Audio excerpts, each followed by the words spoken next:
Hey guys, it's me, Chessur, joined by Rahne, and we're here to talk about the first match of Event T, Phalanx versus CleverGirls. They've both warped onto the grid here. We have the Phalanx team actually warping in completely at all separate and staggered ranges with Logi at the back, while CleverGirls has opted to all kind of warp into a ball, warp in at 30 with their Punisher warping in at 0. Rahne, can you break down what the teams have brought? Yeah, so like we've been mentioning previously, CleverGirls brought the Armageddon, which is considered the E-Warship, a Myrmidon, Caracal, a Corsair, and a Punisher, and then Phalanx has brought the Megathron, the Oracle, the Execure, which is a Logi ship, the Algos, and the Tristan.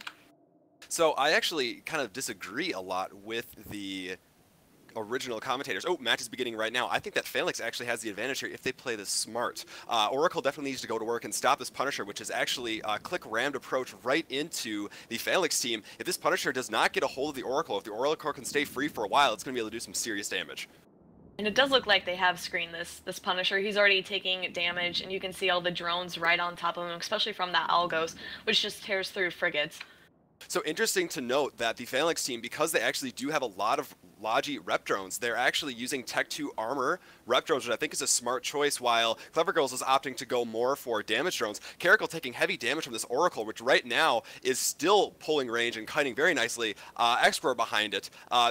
Punisher goes down. Rahne, break me down. There's a lot of stuff going down in the Phalanx backline.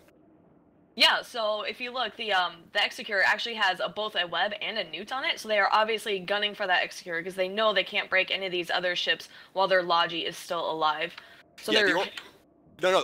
Oracle just killing a Corsair here. So Punisher, Corsair off the field. Caracal at half armor. They're all trying to get on the Expert, which I think is the right call from CleverGirls, but I just think Phalanx had a way better team going into this. Unless they completely misplayed or, the Oracle got caught right away, there was really no way that they're going to lose this. Megathron right now is, Armageddon is rushing at the Oracle. Newts are on it, which is a great play. Oracle's actually kind of ramming the Megathron. Kind of a misplay here, but I think the Oracle's done enough, Rahne. What do you think?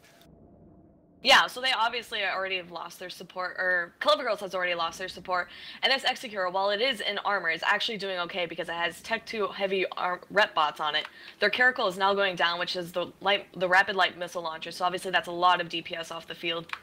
Yeah, this X-Square that the Phalanx team actually has two small cap boosters. With the Armageddon only having two heavy newts, there's really no way, provided that Kaboom is flying the X-Square correctly, there's no way that the Armageddon's actually going to be able to newt it out. The Oracle is, newted by the Armageddon, but is eventually going to stop shooting, which is a smart call, I think, by Catatonic. The thing is the Oracle's already done what it needed to do. The Caracal was in half shield already before the Megathon ran it down, and the Punisher and the Coercer basically melted from its guns.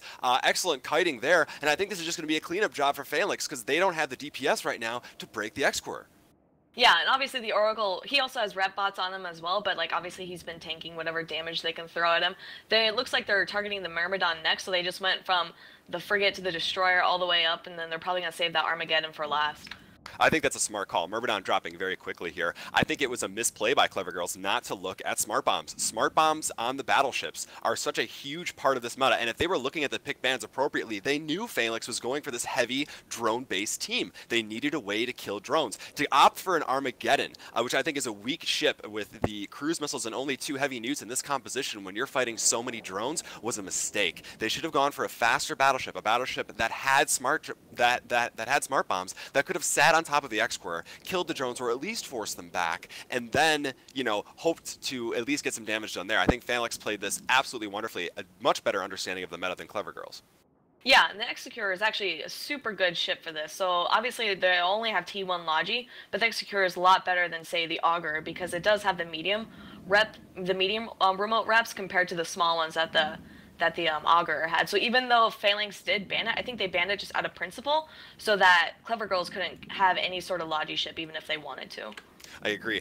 Oracle taking a little bit of damage here, but at this point, it's way too little, way too late. The Oracle, deceptively, in this setup, with a 1600 plate and triple Trimarks with an ENAM and DCU, is deceptively tanky, and you really can understand the use of having a attack battlecruiser in this setup, just because the Oracle and the Talos in particular, and NATO as well, they're very tank fit, and if you can fly them appropriately, they are going to be faster than the majority of the battleships that are going to be fielded here, and with their projected DPS and the ability for them to apply it, assuming good piloting, which Grookshank was just excellent piloting with his kiting, they're going to be able to maybe kill a T1 cruiser or a T1 destroyer right off the bat, and that's really powerful.